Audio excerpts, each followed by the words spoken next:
Hi, this is Mason. It's 11 o'clock in the morning in Syracuse, and we're live in the 315. Here's Brian Higgins. Mason was launched us into Portal Watch at the start of the show. Bad Mason. Bad Mason. Got breaking news. News is breaking right now. Intriguing Syracuse football future scheduling news. We'll get to that. Uno momento here on the show. What do we got going on today? Portal Watch? Maybe? I don't know. Maybe we'll hit it for real. Nothing's really happened here on Portal Watch Day. What are we on? Day 30? 31. Vigilance always. But nothing's really going on, so we'll see what we can do with that. Am I muted? You multiple people can't hear me? I don't look like I'm muted. My mic doesn't say I'm muted. Am I muted? How could that be? My mic doesn't say I'm muted. Like, are multiple people not hearing me? Like, this looks, Jen can hear me? All right. Well, if Jen can hear me, the rest of you have done something wrong. Yeah, this time it's not my fault. This time it's not my fault. The volume very low. Volume very low. Well, let's turn. Oh, I see what happened here. Okay, problem solved. Volume very low. Problem solved. All right, it was my fault. My bad. Oh. Do I need to start the show over again? Oh, man. Just disaster fest. I see what happened. I blame Mason. I blame Mason 100%. It's always Mason. You know what? Why not? What the hell? Let's start the show over again. Hi, this is Mason. It's 11 o'clock in the morning in Syracuse, and we're live in the 315. Here's Brian Higgins. Oh, Mason. Why you gotta do me like that, Mason? Mason's clearly clicking the mouse in places where he doesn't belong. Welcome in, though. Breaking football news. Football 2027 schedule news. We'll get to you. Yeah, we gave up a little big fly in the top of the first down, but you know, we're not going to the pen yet. We're sticking with the starter. We'll play it out. We'll play out the strings. So we'll get to some football breaking news here in a second. But let's launch right into it here on a Thursday. It is our Thompson Road Tavern opening menu. What are they featuring at the old TRT today on the old lunch placard on the old lunch chalkboard just in the door on the left? Oh, look at that! Oh my! It's a pulled pork mac and cheese. They've pulled the pork. They've put it in the mac and cheese. They're giving it to you with a piece of garlic toast. Hang on. For $9.95. Pulled pork, mac and cheese, $9.95. You cannot beat that with a stick. I recommend instead you eat it with a fork. Thompson Road Tavern, open for lunch, open the rest of the day. Power Hour, happy hour starts at 3 o'clock. As always, and runs till 6 on a weekday. So what do we got going on here on the show today? We'll get you this football news here in a second. As always, we'll hit some basketball. Lax tournament technically it started yesterday with the playing games, but yeah. And Syracuse plays Sunday at 5. We'll talk about that. Syracuse's chances to win it all, and no wrong answers. We'll get into that later on in the show. Your calls as well. Link is always pinned to the chat. And as Kev just said, merch has dropped officially. The 315 collection. We've got the hoodie. We've got the t-shirt.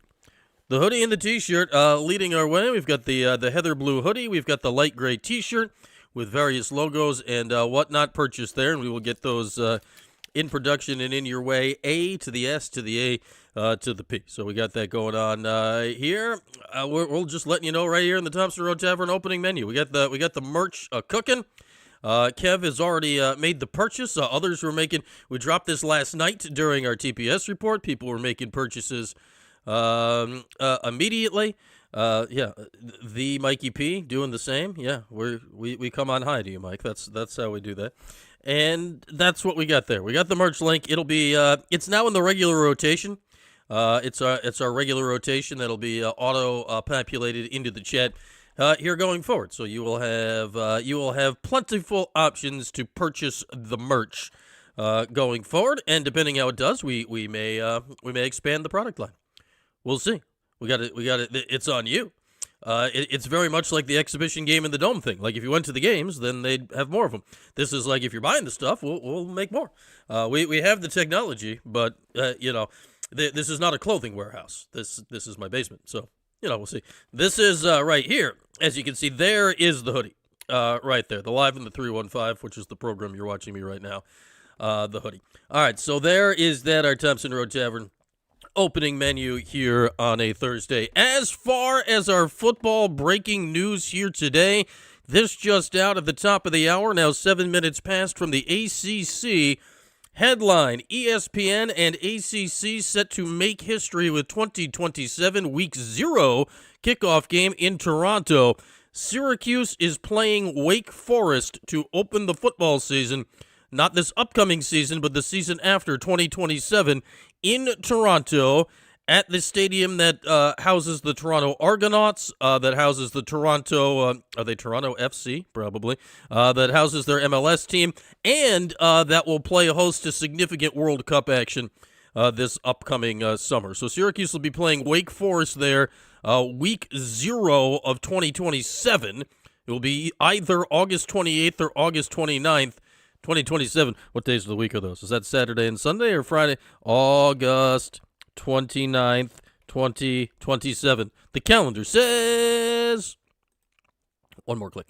The calendar says... so that is Saturday and Sunday of the last week of August 2027. Syracuse will be playing Wake Forest in Toronto, and this one is interesting. This is a league game. This is an ACC conference game. And despite the fact that, Syracuse, Toronto, Wake Forest, down here. It's a Wake Forest home game. So this will not affect Syracuse's dome slate at all for next year, which is good because obviously lots of things have been happening here the last few years, just kind of rando affecting the dome slate, from the change in the conference, having to reshuffle and more of this and less of that, whatever. I feel like there's been 8 million things that have changed the football dome slate here in the last few years. So this is a game that is northeastern for Syracuse, obviously way closer to it than Winston-Salem, though flights do go to Toronto. It is a major city, as we know. And we'll see how that goes. I have no idea what to expect for attendance in a game like this. No idea. It's a stadium that's aware of football, right? It hosts the Toronto Argonauts, and it has for a long time the CFL team. Are Syracuse fans gonna make the trek up there from here? Why not? Toronto's a nice city, and it's not that long of a drive from here. What are we, about 4 hours door to door? What do we, let me Google map, live Google mapping. Search Toronto, Ontario, Canada, directions from right where I'm sitting. 4 hours, 15 minutes, it's saying right now. You got to go around the lake. They don't recommend going through. You go around Lake Ontario. Bridge, Buffalo, over the river. Not over the falls. Not in a barrel. Around the lake. Right now, saying 253 miles. So the last significant portion of that trip will be in kilometers. That is Syracuse to Toronto. You can take a much longer route by going straight north from here and then taking a left and driving over the north end of Lake Ontario if you'd like. A more scenic, but an hour and a half longer of a drive. But lots of water if you go that way. Very scenic. Very scenic. So I'd imagine, that feels like, yeah, unless you have a boat, Kev. Yeah, you can just, you can cut that trip. You can go straight line if you got the boat. If you got the boat up on Lake Ontario, you just go, whoop, and you just go, I'm sure they have boat tethers at the stadium, right? You just, they got a dock, right? Sure they do. You just hook it up and you go. You just go. I think that this will be an interesting test not of football, right? Like Syracuse plays Wake Forest a lot. Like it's a regular normal ACC game. It's interesting in that it's week 0. It's interesting that Syracuse gets tabbed for this. Likewise, Wake Forest. This is not necessarily, when you're looking at it, the two most marquee names in the league. That's for sure. But Toronto is obviously, Syracuse is without question. Like if they wanted to do a game in Toronto that involved the ACC, there is no school closer than Syracuse, and that's just kind of how it is. So it makes sense for the Orange to be up there if you're going to do something like this. I'm trying to think. Obviously, in basketball and football to some extent, in basketball there have been plenty of Canadian players that have come down this way and played. Syracuse, the year Tyler Ennis played, they did that summer trip of Canada that kind of got them ready for the season. But Syracuse doesn't oft play anything in Canada. The women's basketball team a handful of years ago had a Thanksgiving tournament out just outside of Vancouver, on Vancouver Island, the hometown of the Gates. But Syracuse's all-time leading scorers from Canada in Kayla Alexander on the women's side of thing. The men's side, obviously, Tyler Ennis, Chris Joseph, many others have come. O'Shea Brissett have come down from Canada. With football, there have been some, not as prevalent, but some. Damien Alford of a recent vintage, a Canadian fellow. But Toronto's a massive, massive city. Like, this is a major market city that Syracuse will be going to, bringing Wake Forest up there. Week 0 game. I think there are pluses and negatives to playing a Week 0 game, right? Like, as far as like us, like, are we really ready for football at the end of August? But as far as the team getting ready, you just start everything a week earlier. There's no real difference as far as the getting ready from a team perspective. Having a league game in Week 1, with all the hype and whatnot around it, it's not a soft landing spot. But I do like this, Sean, to your point. This is not a Syracuse home game. This is a Wake Forest home game. We like that. We like that Syracuse does not have, like this time, Syracuse has made plenty of sacrifices like that in the past. Syracuse does not have to this time. What are the financial arrangements for something like this? We've been talking about a lot about that this week. I don't know, but usually if you end up in games like this, there is some remuneration to go along with it. I don't, there might be an exchange rate issue, but there is something to go along with it. Then if you play the Week 0 game, it essentially gives you an extra bye somewhere during the season. More than essentially does. It gives you an extra bye somewhere during the season because your regular season is technically a week longer, and you will be playing the same amount of games. So you'll have another bye later in the season to, arrest your weary bones at some point. So, yeah, that's good. That's good. And however this came together, I give the ACC a lot of crap, and I think for good reason for a lot of stuff involving Syracuse. But good on the ACC for pushing some of the other teams, right? Like, this is not driving Miami or Clemson or North Carolina or something obvious to wherever. This is okay.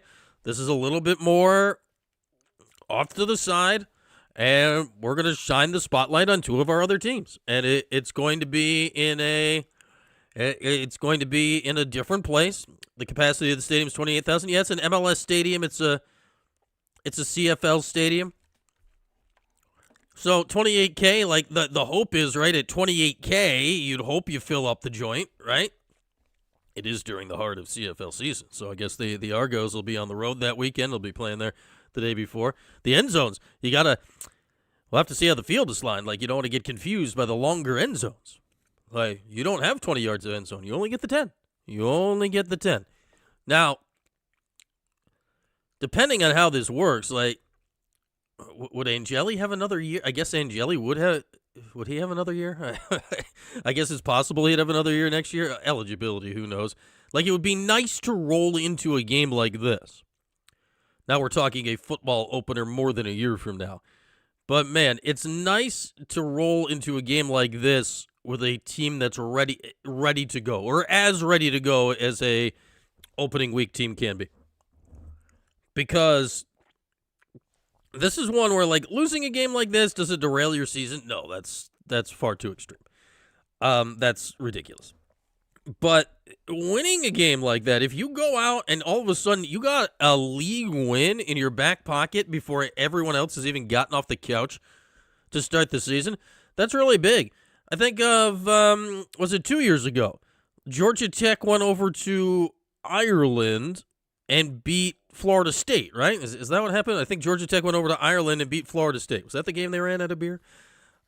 And that was one where Georgia Tech, like we didn't really know a lot about that team and Haynes King and all what Jamal Haynes, and we didn't really know them yet. We didn't know what they were going to be.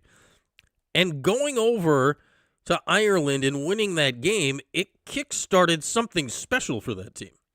It really kick-started something special for that team. So the hope is for Syracuse it can do the same. Wake Forest is thinking the same thing. They've got Jake Dickert, assuming he's still there, will be in his third year as head coach, coming over last year from Washington State at a very nice first year.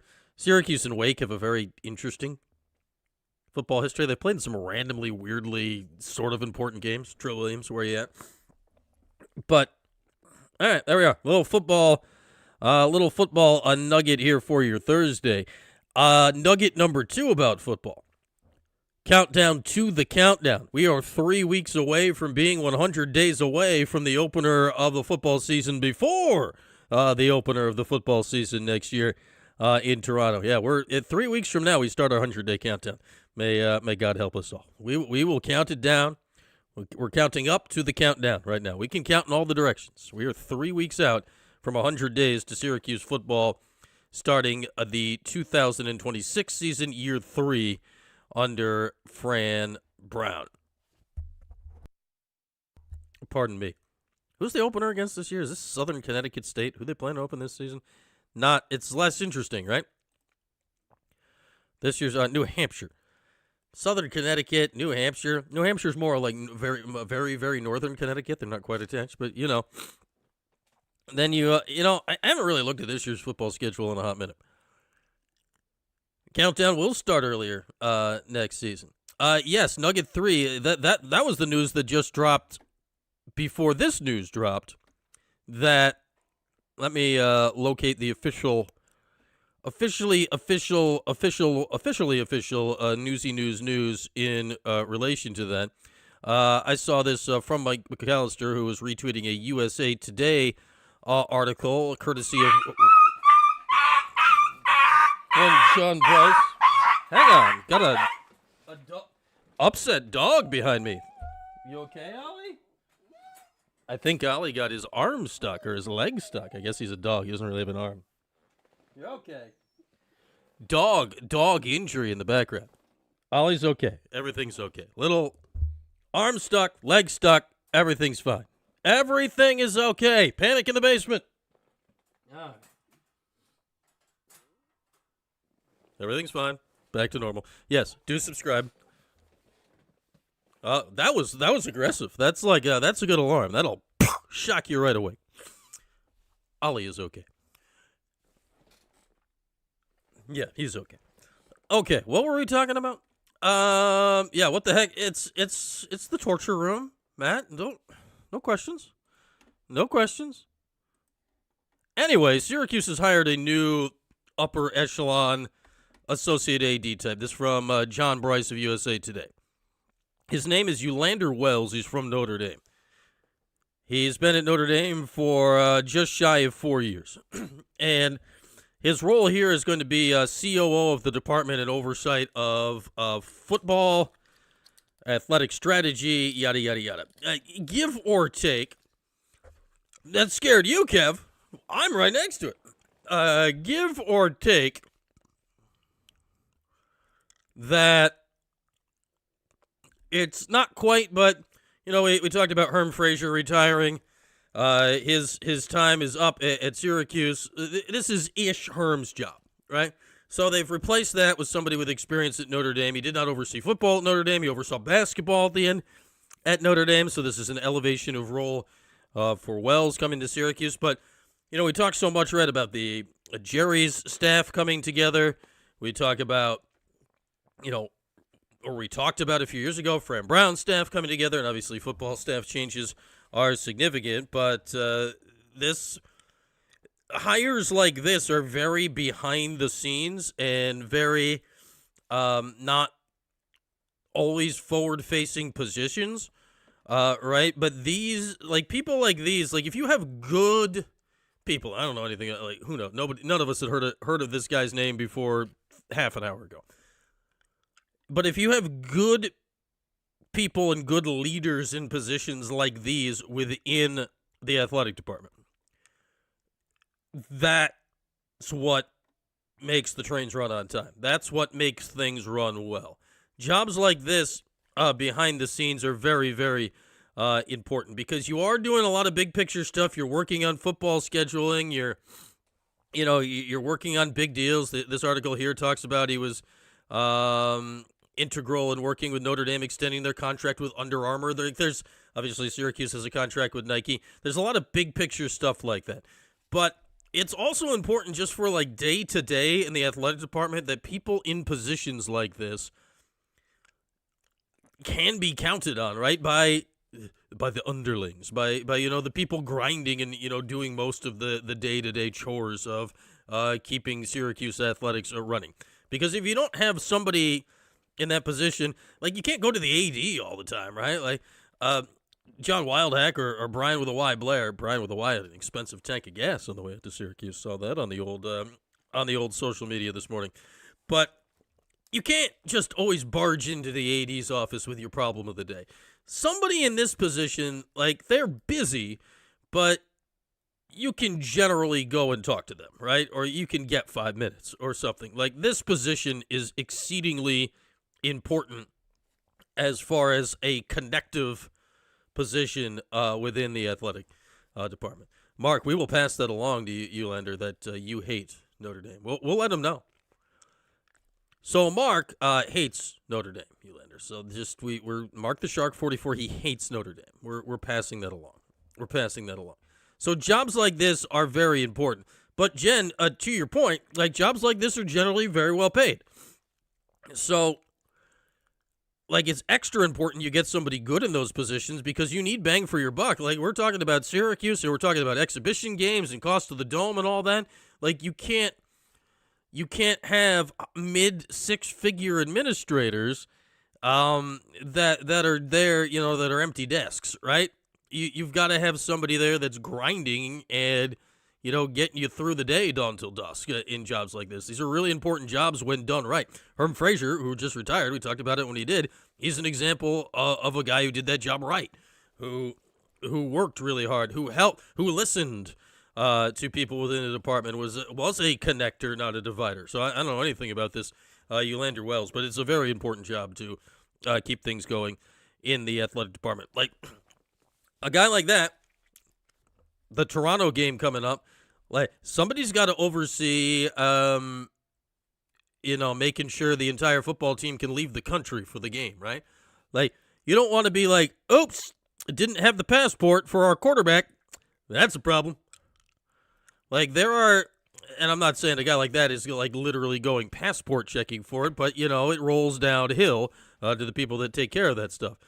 And having traveled out of the country with the women's basketball team on multiple occasions, like, stuff like that is really important, and you'd be shocked how many 18 to 22-year-olds need more than a light nudge in the right direction so they don't forget things like that.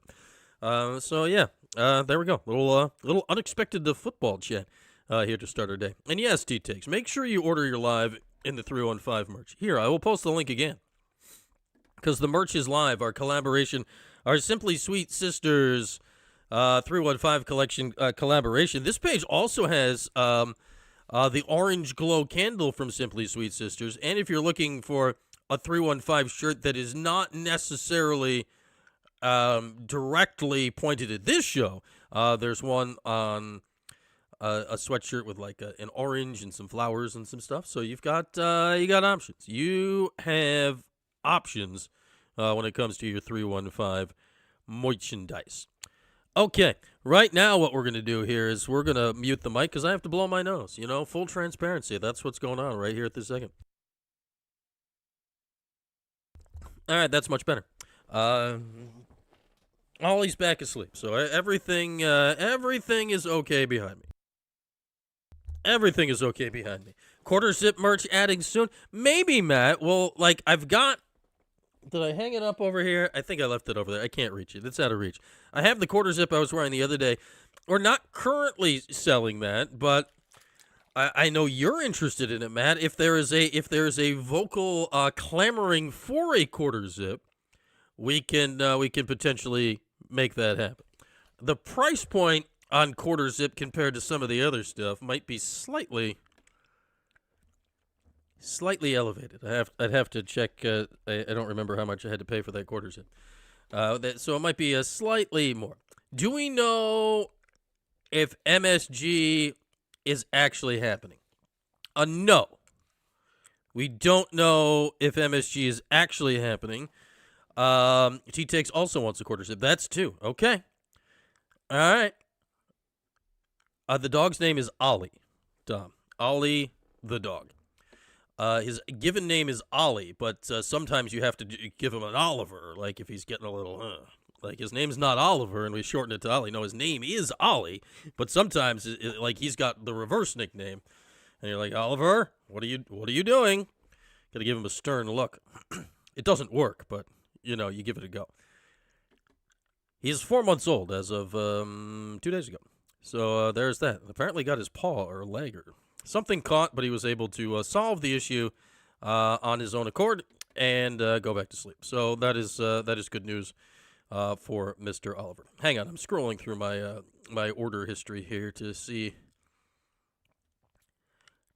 what a quarter zip might cost us to do. It would be a little bit pricier for a quarter zip. We might have to. Based on material cost, if I use the same one I have, that might push up to 30. I don't know. So if people would pay, good stuff. Gee, if people would pay $30 for a quarter zip, potentially, we'll float that. We can ponder the idea going forward.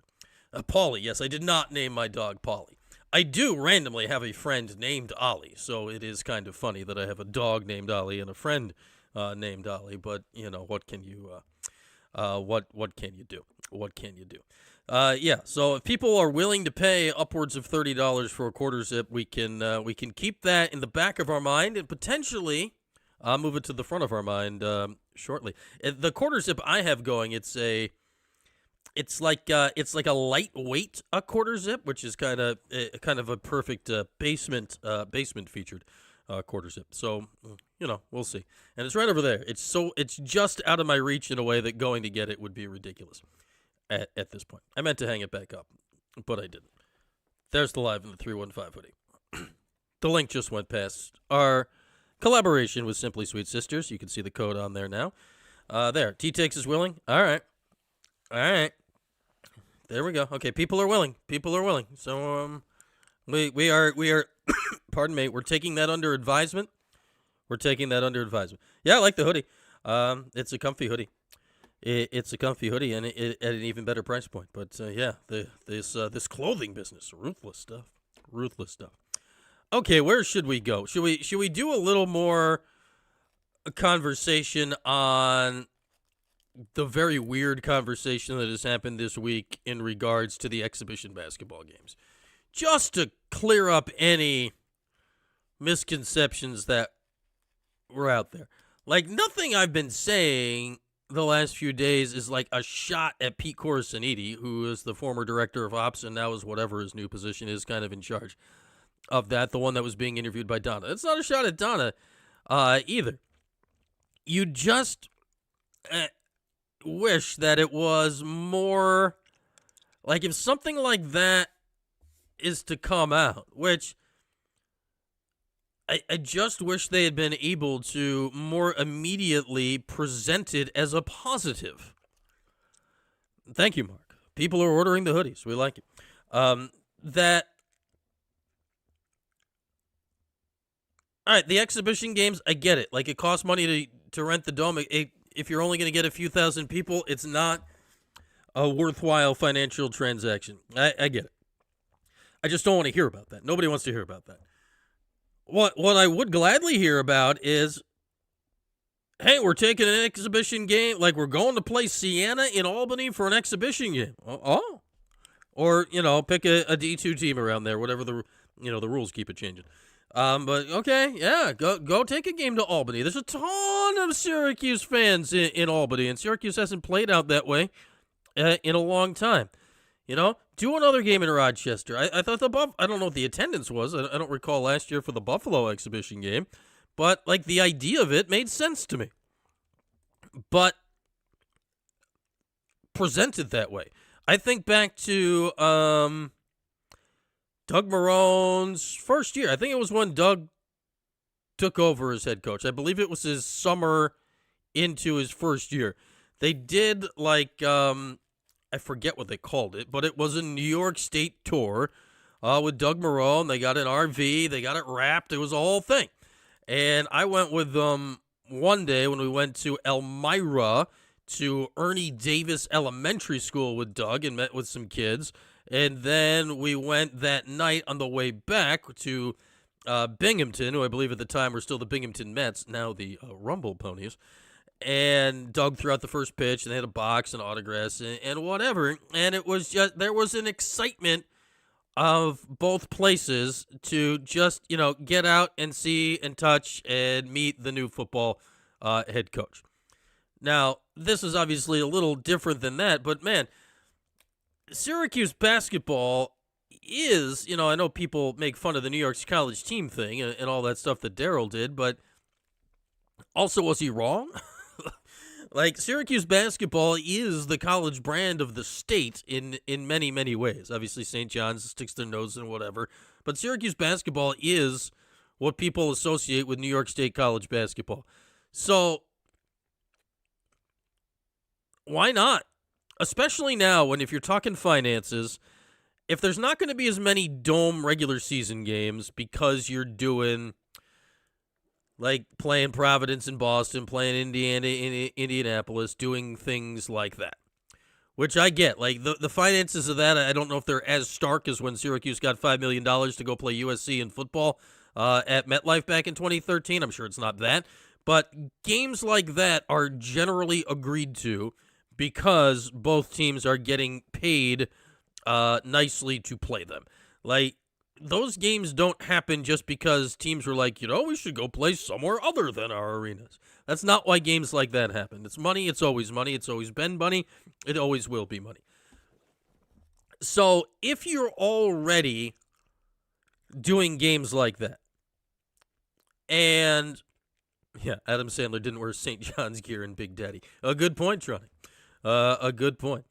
Jimmy Fallon talks about Rakeem Christmas, not Bootsy Thornton. So, if you're already doing games like that, like back in the day, right, like the old, Syracuse never loses a state before, blah, blah, blah, all that crap from back in the day. I mean, at some point it was true. Like, there were years where Syracuse would play, like, 12 of its first 13 games of the Dome. Like, it's not been that way in a while. Now, they're not doing it this year, but, I mean, last year you had the Vegas tournament, and there's always, and you have a game in New York City. It sounds, if that St. John's game happens this year, like, Syracuse is already going to have, and the ACC, SEC, that should be a road game for Syracuse this year. Like, Syracuse have multiple games out of the Dome in regular season play. So, on one hand, you're like, okay, do we want to take more games away from the Dome? On the other hand, what games can we use? What can we use if we are Syracuse basketball to get out and connect with the rest of the fan base that is not all located in central New York? And the exhibition games, I think, are a great way to do that. Because, well, exhibition games versus anybody in Syracuse are not novel. They're just like, oh, ho-hum. Maybe I want to get a good look at the guys, but obviously it's not going to be whatever. Like, if you take it to Albany or take it to Binghamton or take it to Utica or take it to Rochester or take it to Buffalo, now those are people that, you got to drive 1 to 2 to 3 hours if you want to go to a game in the Dome. Now the game's coming to you. And because the game's coming to you, you're probably more likely to go to it, even though it is just an exhibition game. So I just wish that it had presented as that. If you're Syracuse, as opposed to presenting it as, man, we need some money. And I get it. They need money. Everyone needs money. The story out this morning, the other day when we were talking about this, it dropped that the Big Ten is distributing $72 million per school from their TV deal this year. $72 million. Let's give or take $30 more million than the ACC schools are getting. Which, let's not sneeze at $40+ million, but man, $72 million. Then this morning an article came out, and let's see if I can find where I put it. But it attributed Tennessee this year, and the Orange have played the Vols multiple times recently. Tennessee, this year, according to, this is an article from Fox Sports Knoxville, quoting On3's Pete Nakos. This is a quote from Nakos in the Fox Sports Knoxville article. Quote, this is about Tennessee basketball, Rick Barnes. Wasn't Rick Barnes a lovely man when he did his post-game press conference this year? Quote, the all-in price for one of the biggest portal classes this cycle is over $18 million, wrote Nakos. Tennessee could eventually cross the $20 million threshold, depending on the final pieces the program adds. Nakos tabbed the Vols as one of college basketball's most aggressive spenders in the portal. Rick Barnes and staff signed the nation's -- overall transfer in Wake Forest wing Juke Harris Monday. So Wake has added 7 players in the portal. Tennessee has added 7 players in the portal. Juke Harris from Wake averaged 21 points a game. Terrence Hill Jr., 15 points a game. Day-Day Ames, 17 points a game. Tyler Lundblade, 15.5 points a game. Jalen Harrelson, 16 points a game. Miles Rubin, 11 points a game. Braden Liu, 11 points a game. So we talk about Syracuse's portal ads, and you're like, we've been trying to come up with all right, what is a route to this team getting to 75 points a game? And it gets a little tricky to get there without doing some rather aggressive projections. If I take these 7 guys that Tennessee added, 21, 36, 46, 53, don't do live math on air, 68, 78, 84, 95. This is 106-ish points per game coming in out of the portal on these 7 guys. 106 points per game. Tennessee's issue is going to be the other way, right? We got guys that can put the ball in the basket. Tennessee ain't scoring 106 points per game next year. That is 7 guys they're bringing in that can put the ball in the hoop. They're bringing in 7 guys that totaled 106 points per game last year. $18 million. How much has Syracuse spent? We don't know. Half that, maybe? The basketball game's still 40 minutes. You got 5 guys on the court. Somebody's got to put the ball in the basket. So, Tennessee, rich guy's problem, right? Your problem might be how do you spread the minutes and the usage rate and whatever amongst these 7 guys and whomever they're bringing back and the whole thing. Syracuse, on the other hand, is sitting there with their group saying, okay, how do we juice this group up to being able to toss 75 points a game in the basket? Tennessee, you always want your players to get better, but Tennessee doesn't need their players to make a leap. They need to have their players be efficient. They need to do this. No, the players they got are good enough. It's just, can they play well together? They got guys that can score. Syracuse needs guys to make a leap in level. And they don't want guys to make a leap. They need guys to make a leap in level to be successful next year. So we talk about Tennessee spending $18 million. And, hey, Syracuse just played Tennessee the last 2 years in the ACC-SEC Challenge. So this is not a team that's you're never running into. No, they've played them the last 2 seasons. Syracuse beat them last season. So it's possible in a one-off, right? The Big Ten, $72 million of TV money distributed per school. Syracuse, exhibition games on the road. It's a large gap to make up. And the main problem here is the gap seems to continue to grow. If the gap was staying the same, if the gap was staying the same, you'd know how to operate within the infrastructure. What it feels like here with Syracuse, this is now the third or fourth straight year into portal, into NIL, where it feels like every year at the beginning of the offseason or during the season we hear, oh, Syracuse has more money than last year. And I believe it. I'm sure they do. But then every year at about this time, right, you hear about some exploit such as this and realize, well, yeah, Syracuse has more money, but everyone else has more money. So as much as you're doing, as hard as you're clawing to make up the gap still grows. And then at some point, is the gap too big? At some point, is the gap too big for Syracuse to legit compete? And that is worrisome, because that's when you start thinking of Super League and all this stuff. Yeah, it's very similar to cost of living. Like, once the gap starts growing, Kev, it doesn't come back down. And like, what does Tennessee care about Syracuse, right? What do the Big Ten schools care about Syracuse? Like, nobody's shown they care about anybody else yet. I don't expect that to start happening now. It might be too late for that now. So it's going to be fascinating to watch when we look at Jerry's roster. Like, Jerry literally could not have put together this roster that Tennessee has. It's impossible fiscally. And that's where I wonder, Sean, if the gap can be made up somewhat. Because when I look at Syracuse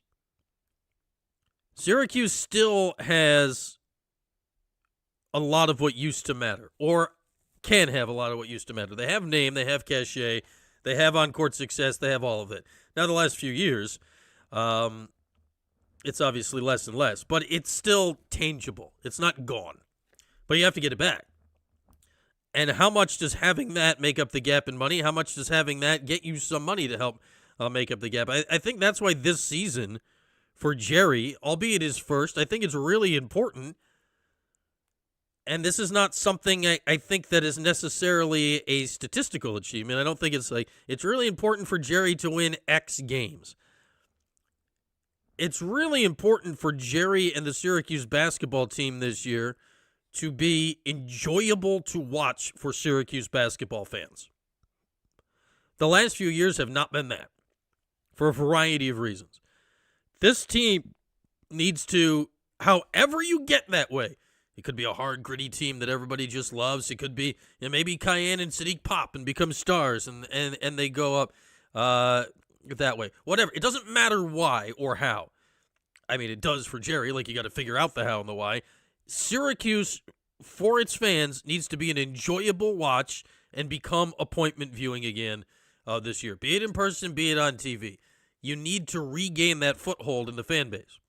And then you can go from there.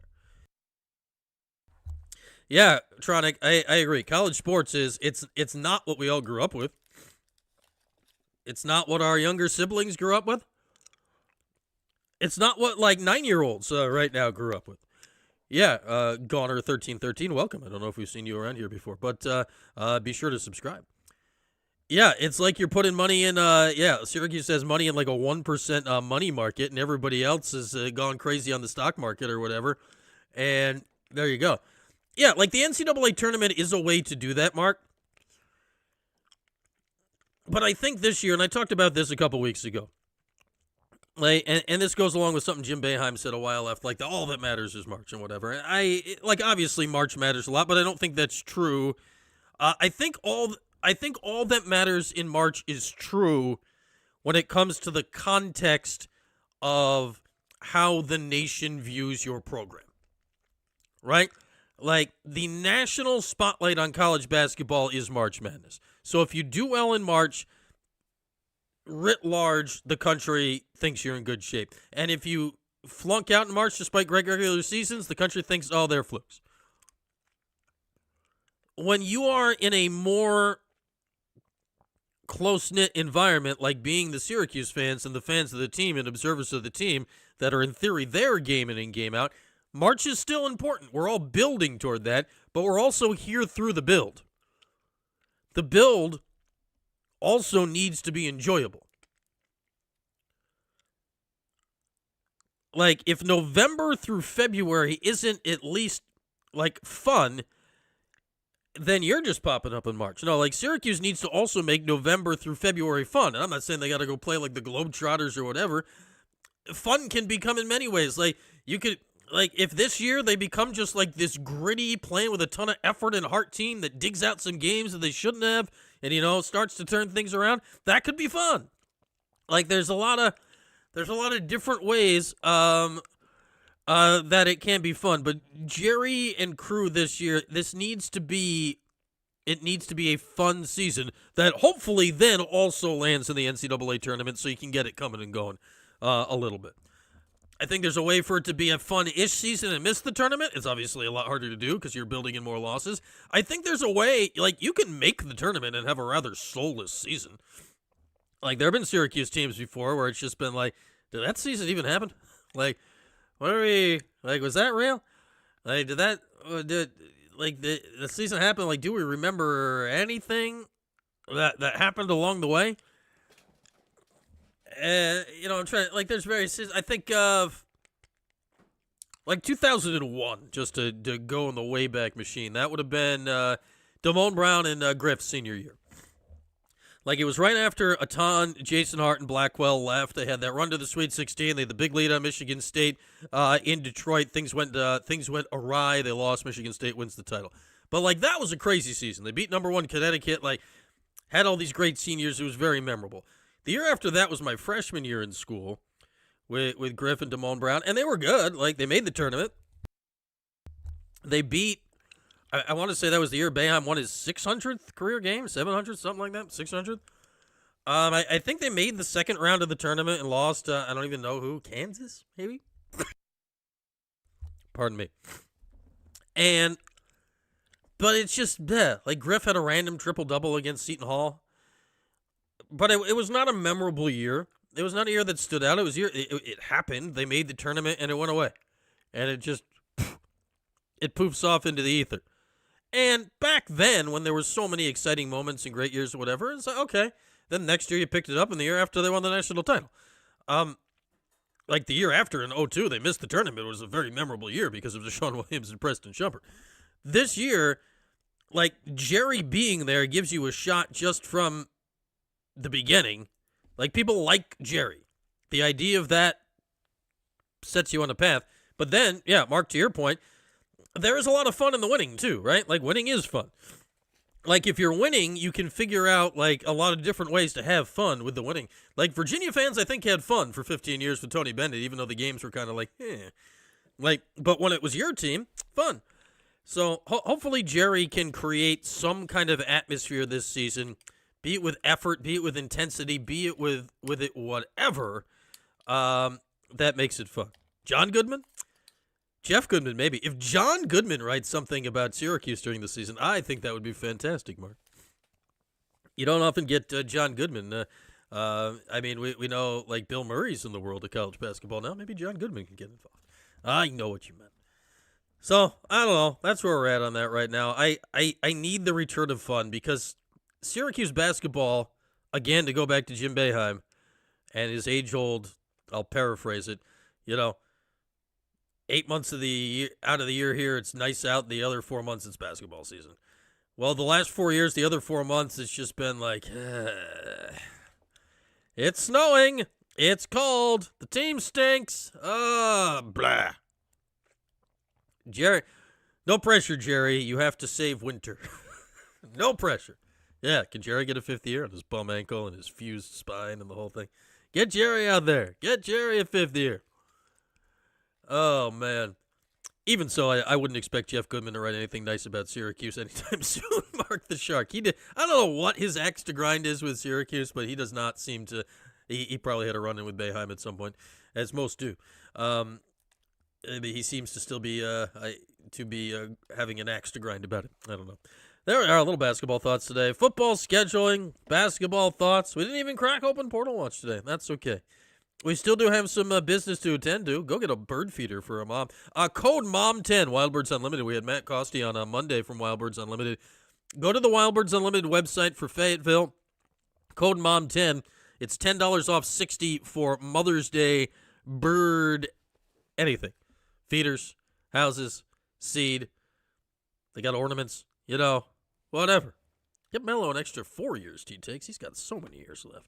With that, though, the actual on-field, on-court stuff we need this weekend is going to be with the lacrosse ball, so let's get ready. Hi, Mason again. It's time to find out exactly what's going to happen in the next Syracuse game. This is No Wrong Answers. Here's Brian.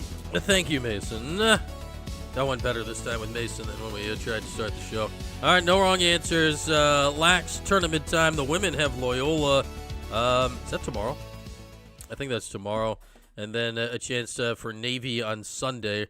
And the men take on Yale on Sunday. Quick thoughts on the women. I think they beat Loyola in the opener. The Navy game on the road, that's going to be a tough one. They can win that game. Oh, man, Navy's been really good at women's lags. This year they got one of the Tewaaraton finalists. I think the Syracuse women bow out in the second round of Reggie Thorpe's first year, but considering they started 0-3, albeit against the top 3 teams in the country at the time, a very, very solid opening account here for Reggie Thorpe, and hopefully big things to come in years to come for the women. As far as the men, I have never seen a lacrosse tournament this wide open. Yeah, don't go to the Wildbirds Unlimited Greenville, North Carolina website. Dom sent me a picture the other day. He randomly met the owner of the Wildbirds Unlimited in Greenville, North Carolina. Not the guy. He will not give you $10 off 60 for telling him Mom 10. He'll be just like, why are you saying Mom and a number? Matt will give you 10 off 60 for saying Mom 10. Go get your stuff. Get the spicy bird seed. I need to refill my bird feeder. But the birds have been showering down of late. So, Syracuse playing Yale Sunday at 5 o'clock in the Dome. Last Dome game of the year, period. Sports, period. So, it's not about this week. We'll get into this week. But the question is here, Syracuse stands a few weeks away from Memorial Day. Can they hold the trophy on Memorial Day? The short answer is yes. Because I look at the tournament, I can't even begin to tell you who the favorite is. Princeton's the 1 seed. Are they the favorite? I suppose. But I've never had a bigger pile of teams to pick from. Usually there's like, I'd be surprised if it doesn't come from these 2 or 3 teams. Sometimes it's, I'd be surprised if it doesn't come from this 1 team. This year's not the case. The info that the Syracuse lacrosse social media put out, was it yesterday? This floored me. Syracuse is the only team in the country to have hosted a playoff game 3 years running, a.k.a. to have been a top 8 seed 3 years running. The only team. Not Notre Dame. Not Maryland. Maryland missed the tournament this year. Syracuse, the only team, 3 years. Like, think about all the years in the past. Syracuse would go decades. I mean, like, to get Virginia, Princeton back in the day, Hopkins. Syracuse is the only team. This tells you how wide open the bracket is this year. Nobody's coming in with an indomitable squad. My main worry, though, is here as I look at this Syracuse team. Syracuse has very rarely this year played what I would consider a 4-quarter game. Very rarely, if at all. Shout out to Jacksonville yesterday, beating Robert Morris on the road to win the first ever playoff game in the history of Jacksonville. Johnny Galloway moving on in the NCAA tournament to this weekend. But I'm not sure if do they get Notre Dame next or do they get Princeton? I think they're going to Notre Dame. Lacrosse bracket. There's John Galloway off to 2026 bracket. Yes. Clickety click, clickety clack.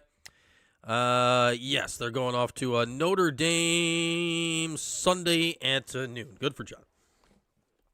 Cool moment for one of the best I've covered. My question, though, is Syracuse has rarely put together a 4-quarter game this season. They won plenty of games despite having some off quarters and some spinning wheels at points. This is the playoffs. 16 quarters now until the national championship. 4 games, 16 quarters. I want to refer to it as 16 quarters. Because, yeah, can you survive an off quarter in the playoffs? Yeah, you can. Can you survive a meh quarter in the playoffs? Yeah, you can. What you can't survive in the playoffs is a disaster quarter. And Syracuse has tossed in too many disaster quarters for my liking so far this year. And I just have a hard time looking at it. And this is not about the opponents. This is strictly about Syracuse. Are they really going to now that it's May, put 16 quarters together to go win the Natty when they haven't done it yet this year? That worries me. The other side of the coin is I look at the bracket, and like, Syracuse can beat any of these teams. They can beat any of these teams. The other side of that coin, this is a multifaceted coin, is that Syracuse can lose to Yale. Next week, if it's North Carolina, Syracuse clearly can lose to North Carolina. They've lost to them twice this year. The 1 and the 2 seeds are Princeton and Notre Dame. Syracuse has lost to both of them.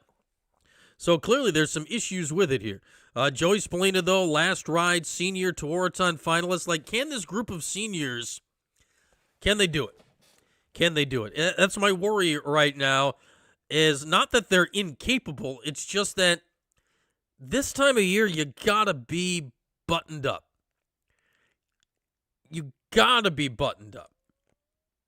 And Syracuse has just been too loose on face-offs, clearing, turnovers, penalties, whatever, that there are so many of those, specialty areas to look at, right, that it's hard to envision getting through 4 games where nothing goes kablooey for 15 minutes.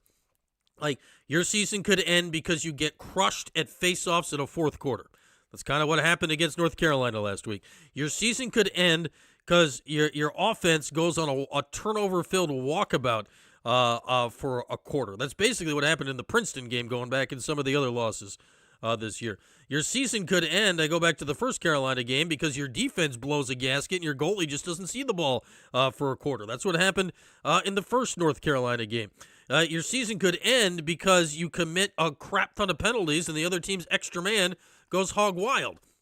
I don't recall a game where that's happened this year. I recall the crap ton of penalties. I don't think Syracuse has really lost a game because of that.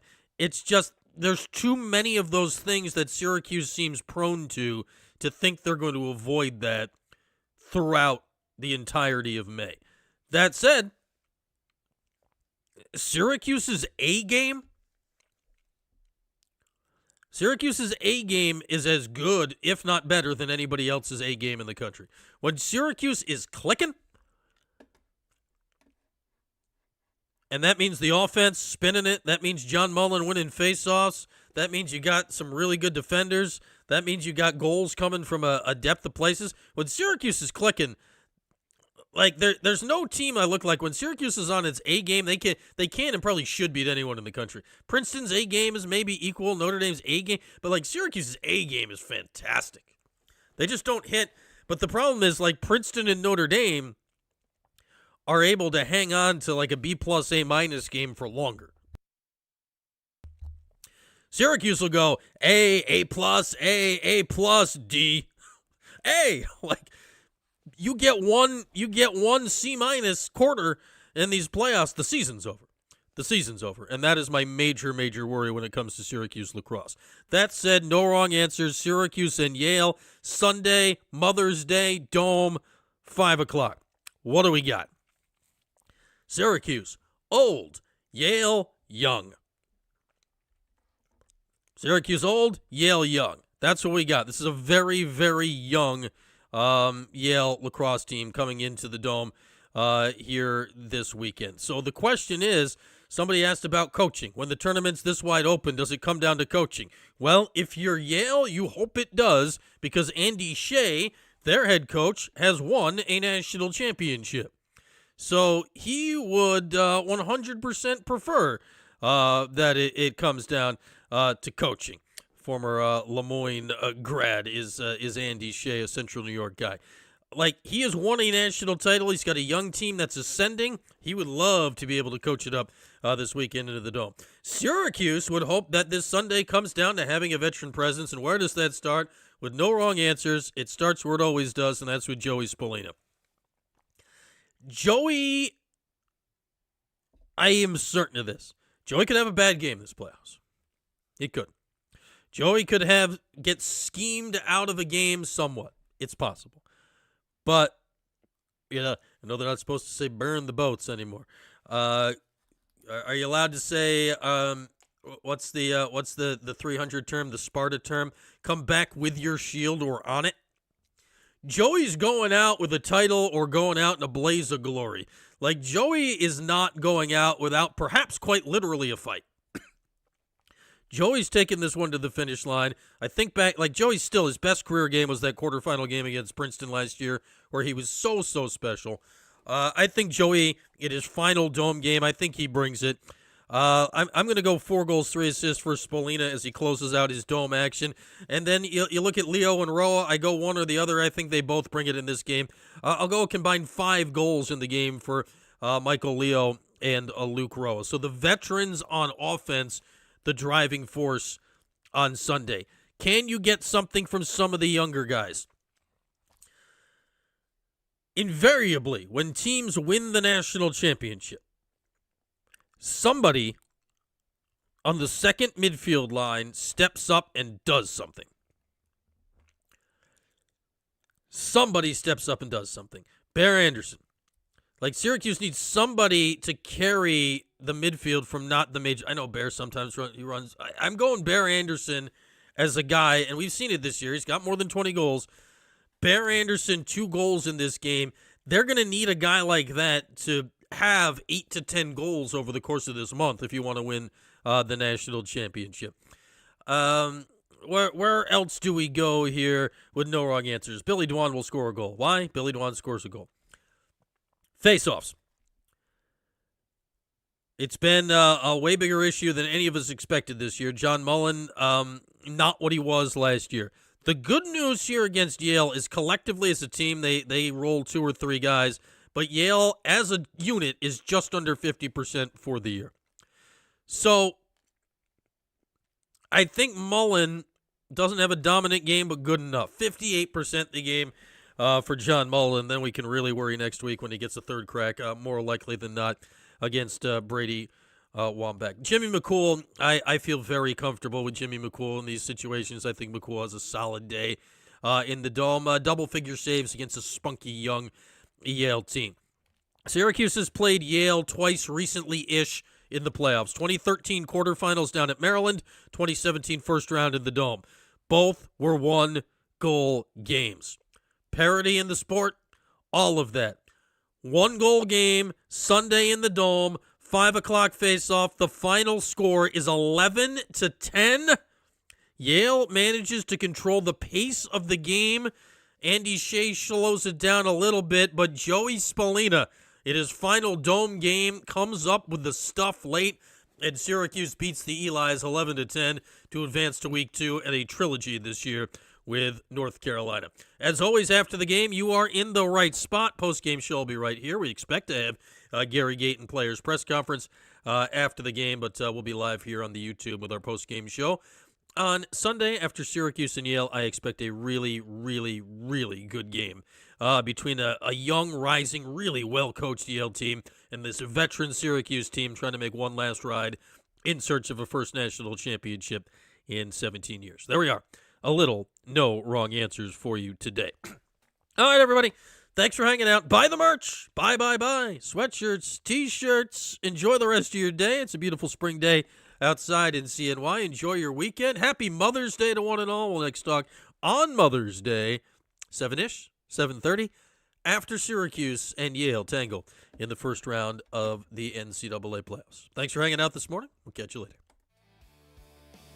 Thanks for watching the 315 with Brian Higgins. Don't forget to like, subscribe, and turn your notifications on. We'll see you next time.